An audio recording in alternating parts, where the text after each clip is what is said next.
Hey there, Joey this side. Hope you're doing fine. In this video of JoeyTech, we are going to look into a problem which is frequently asked in the interviews. The problem is unique paths integrate with obstacles.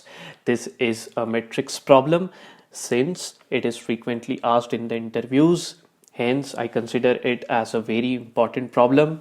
Therefore, I want you to watch this video till the end because in this video I have explained this problem step by step.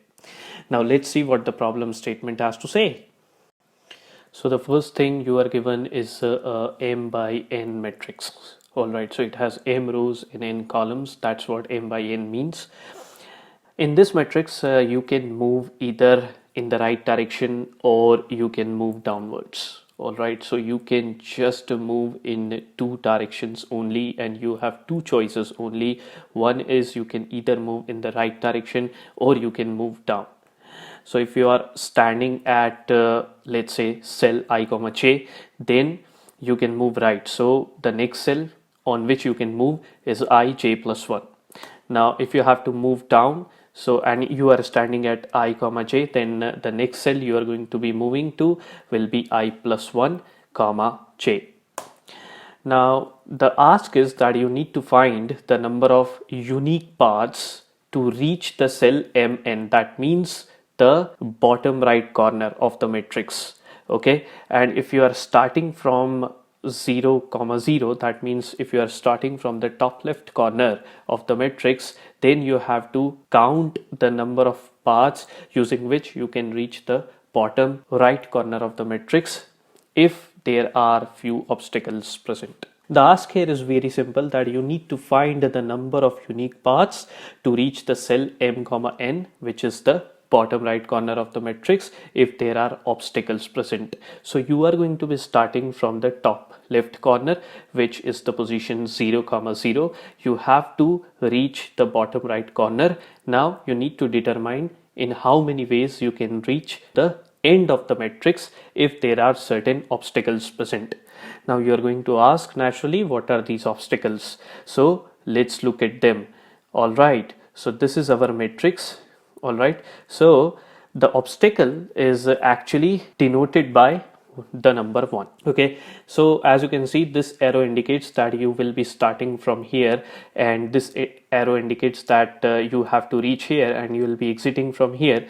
You need to determine the number of paths to reach this point when you start from here and there is an obstacle present. So this means that you cannot move ahead whenever you encounter an obstacle. So since we are allowed to move right as well as down, so I can start from here and I can move here because I am moving right, then I cannot move down because I have the obstacle present over here. I can move right again, I can move down and then down, and thus I can reach the bottom right corner. But when I have reached at this particular cell, I cannot move down because there is an obstacle present. So if I am starting from here, let's say, and I move down in the first place, then I cannot move right because I have an obstacle present. I can only move down from here.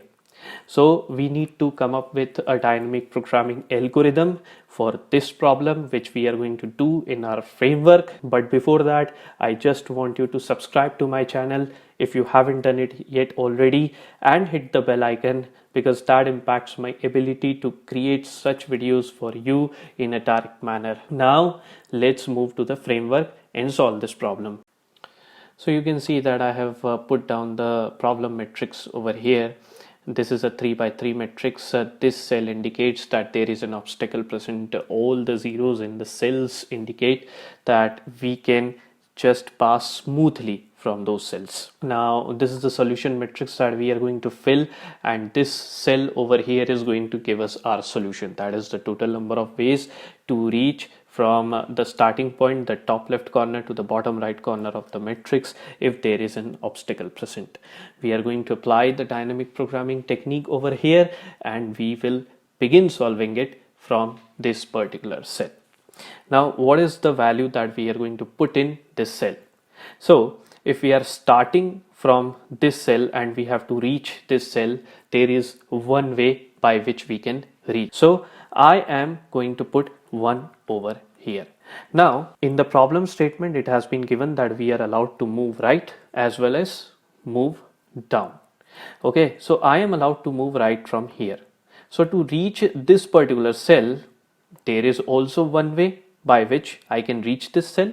Okay, so if I stand at this cell and if I see, then I can come here from the left hand side. Okay, from the cell on my left.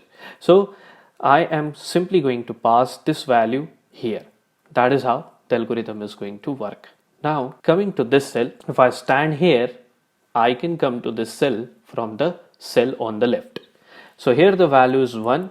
I am going to pass 1 over here. So this also indicates that if I am starting from here, there is only one way by which I can reach over here when I am allowed to move right and down. Okay, since we have filled the first row, let's first fill the first column. So let's find out the value of this cell. Alright, now one thing which we need to keep in mind is that we can only pass 1 from here to here if there is no obstacle present. So as you can see, there were no obstacles present here in these cells, and that is why I was able to pass 1 to those cells. Alright, you need to keep that in mind. Now let's talk about this cell. So you can see that there is no obstacle present. Hence, I can reach this cell, and the only way I can reach this cell is from the cell on the top. So I am going to pass 1, and that is going to come from the cell on the top. This is how the algorithm, the dynamic programming algorithm, is going to work. Now let's talk about this cell. So I cannot reach this cell from the cell on the left, even if we are allowed to move in the right direction, because there exists no cell over here. So there is only one way, there is only one cell from which we can come down. It is the cell above this cell. Alright, and the value here is 0. So yes, I can reach this cell, and I can reach this cell from the top. So I'm going to pass 1 over here. Now this also indicates that if I'm starting from here and I have to reach this cell, then there is only one way to reach over here. Now we are going to move to this particular cell.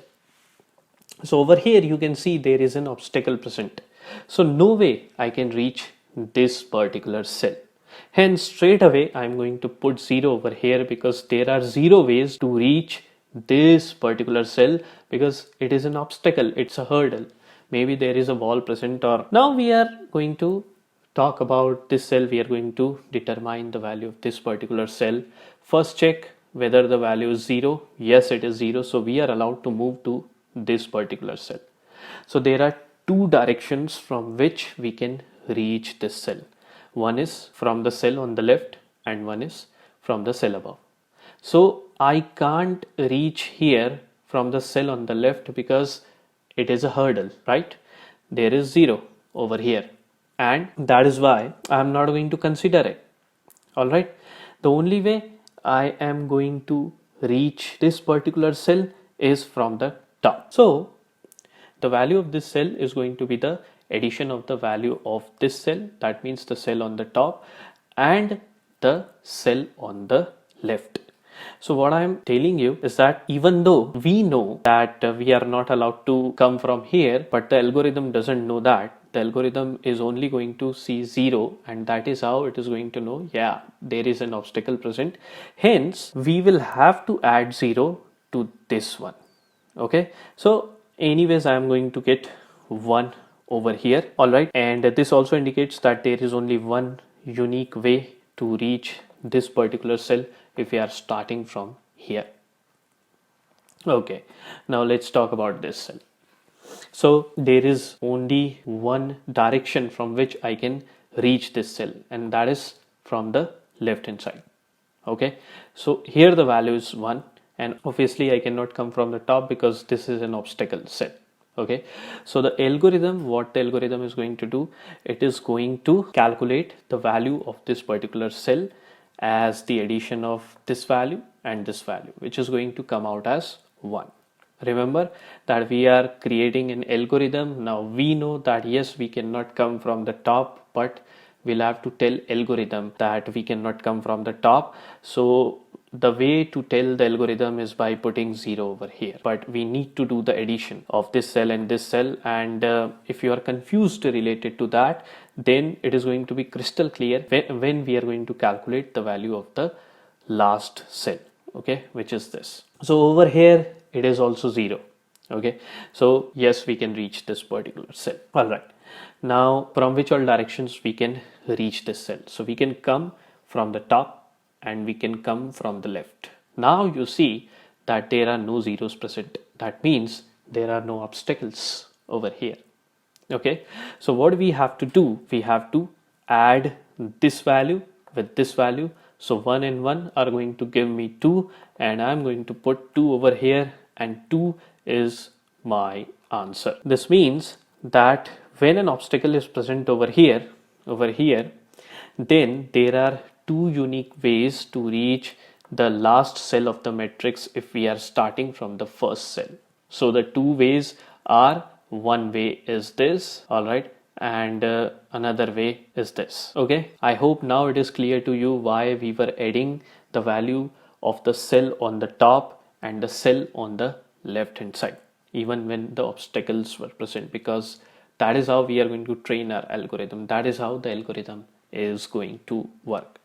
Any questions related to this solution, you can put down in the comments. I promise that I am going to answer them within 24 hours. Now let's take a look at the algorithm. So here is our algorithm. If mat ij is equal to 0, so we are checking whether the cell for which we are calculating the value is not an obstacle cell. That means there is no obstacle present over there. So it is going to be 0. That is what we are checking. So when mat ij is equal to 0, then res ij. So res is the second matrix, our solution matrix that we filled. So res ij is equal to res I minus 1 j plus res I j minus 1. So res I minus 1 j is the value of the cell at the top, and res I j minus 1 is the value of the cell on the left. So this concludes this video. I hope you enjoyed watching this video. Do give it a thumbs up. That encourages me a lot. I look so much forward to help you with programming and algorithms only for this video. Goodbye and take care.